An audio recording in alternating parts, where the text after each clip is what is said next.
On the morning of January 12, 1828, water was leaking from the boards at the face, though this was not unusual.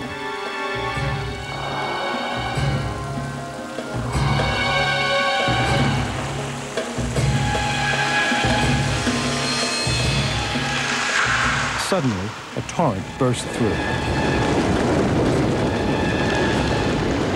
Isambard, along with nearly 100 other men, had only minutes to escape before the entire length of the 600-foot tunnel was completely flooded.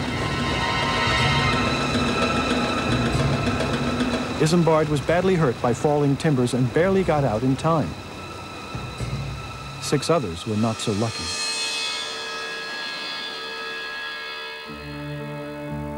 This time, damage was catastrophic. When Brunel appealed for money to make repairs, he found investors were no longer interested. The Thames Tunnel and the shield were bricked up. Isambard Brunel wrote in his journal, "The tunnel is now, I think, dead. This is the first time I have felt able to cry at least for these 10 years. It will never be finished now in my father's lifetime, I fear." Sadly, Brunel's tunnel became something of a joke. Nicknamed the Great Bore, it remained abandoned for 7 long years.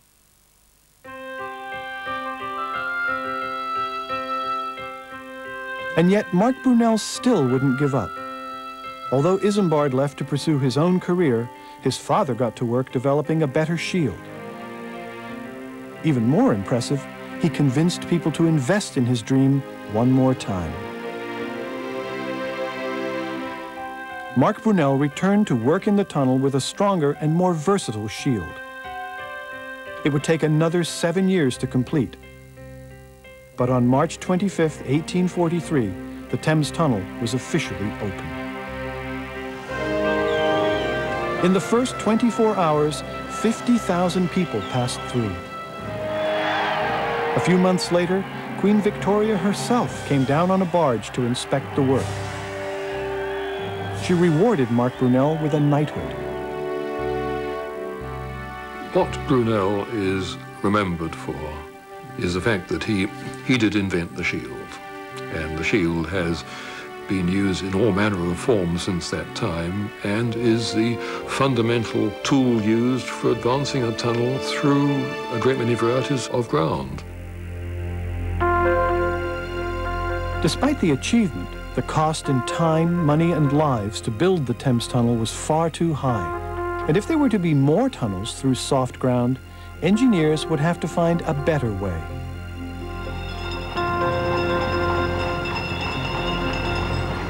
By mid-century, Londoners desperately needed some form of underground transportation for their overcrowded streets. And the obvious solution was a subway. South African inventor James Henry Greathead had made radical improvements to Brunel's shield, which enabled engineers to tunnel under the city without completely destroying the streets above.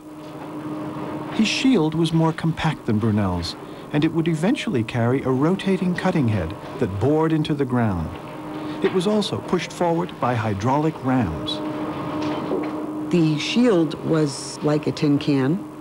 The ground could be supported at the face by the rotating head. And so that part of the process became automated and integrated into excavation.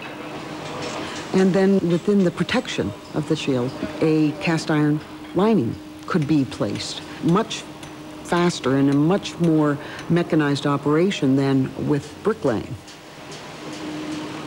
Cast iron was laid in segments, end to end, forming a stiff, impenetrable tube that was perfect for subways. But like railroads, subway cars were pulled by steam engines, which discharged clouds of smoke and ashes. Newspapers such as the Times said, who on earth would want to travel underground when they have the light and space of the streets? Why would they want to go through this fetid, unhealthy, dark realm, pulled along by steam locomotives emitting noxious vapors? Some doctors would recommend the steam and smoke as actually good for you, though I've yet to find any instances of anyone being, as it were, prescribed a trip on the underground. Before long, the ventilation problem was solved by smoke-free electric engines.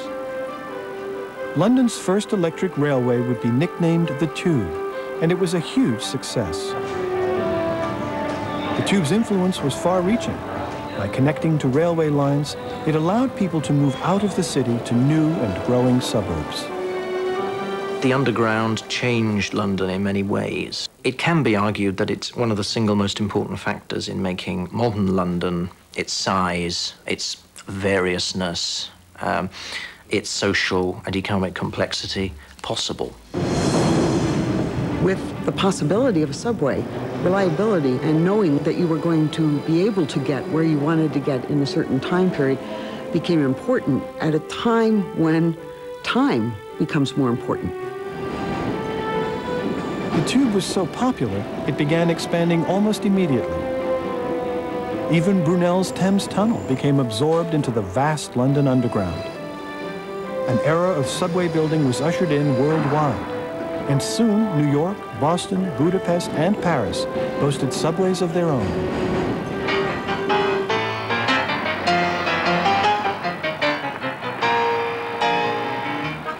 Despite their success, subways did not eliminate urban congestion, which was now growing worse because of the automobile.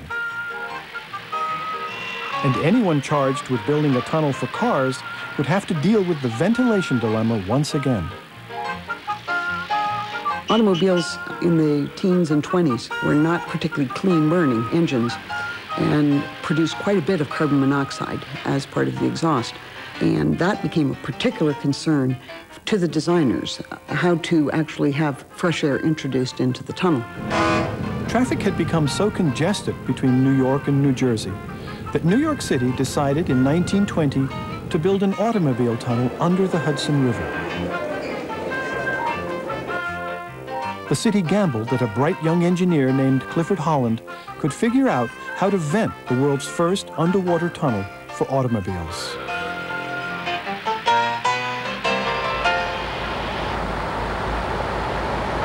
Over 100,000 cars a day pass through the Holland Tunnel.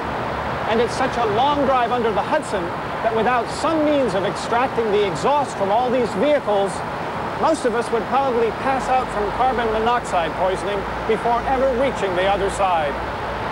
So before Holland could even think about building his historic tunnel, he had first of all to find out how much carbon monoxide a person could safely breathe. And then he had to design a system that would extract the noxious fumes and replace them with clean air. His solution would become a model for long tunnel building right up to the present time. Holland's plan was brilliantly simple. Fans. Big ones. Inside 4 10-story ventilation buildings, 2 on each shore of the Hudson River, are 84 powerful electric fans, 8 feet each in diameter. At the time, they were the largest fans ever built. They draw fresh air into the tunnel and push dirty air out. Every 90 minutes, the tunnel has a complete air exchange.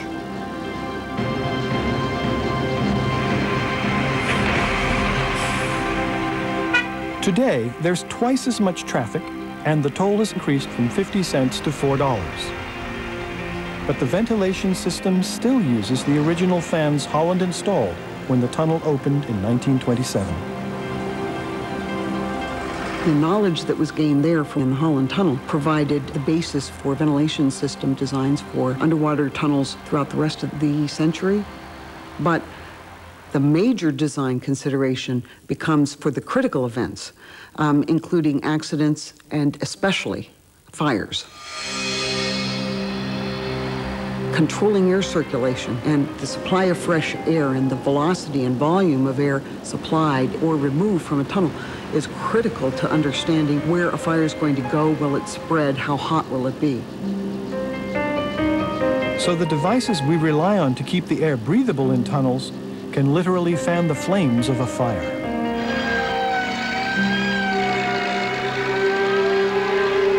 In 1949, the world's first automobile tunnel fire would occur in the Holland. A truck loaded with chemicals ignited on the New Jersey side. 69 people were injured, and the tunnel suffered massive damage. Incredibly, there were no fatalities. But the confined space and circulating air would always make tunnel fires especially dangerous. And in the future, lives would be lost.